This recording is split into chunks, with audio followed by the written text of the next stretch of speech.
President Trump has been talking about improving infrastructure since he was a candidate. Now, more than a year into his presidency, he has released a $1.5 trillion package that spans 10 years.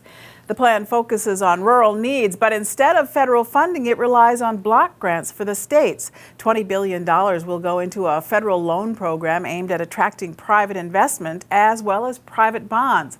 Michelle Rook looks at how agriculture will fare under the plan. Rural America is excited about the president's $1.5 trillion infrastructure plan. But what will it really mean for agriculture? The plan spends $50 billion of the $200 billion annual federal investment in rural areas, which don't have the ability to generate user fees. We originate a lot of freight in rural America, but we don't have a lot of frequency and use of that system. Lock and dam upgrades were identified as a priority, but there were no federal dollars specified for projects. Well, even being from North Dakota, I understand that the locks and dams on the Mississippi River really need to be improved a lot. You know, they're old and antiquated. Yeah, also in the plan, there's some curtailment of funding for the inland waterway system, so that's a real concern for us.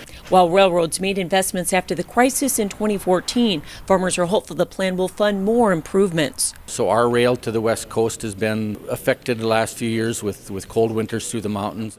With county budgets strapped, the hope is block grants will also help fix thousands of rural bridges and roads that are deteriorating. Our bridges in South Dakota and our roads, some of our rural roads, have been a real obstruction to moving product to market.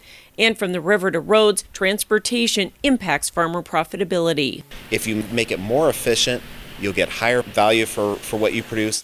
65% of the soybeans produced in South Dakota move to an export market, and the infrastructure is critical. I'm Michelle Rook reporting for Ag Week. The key question regarding federal-state cost-share programs is still how will states come up with the money to qualify for the grants or for private funding matches for infrastructure projects.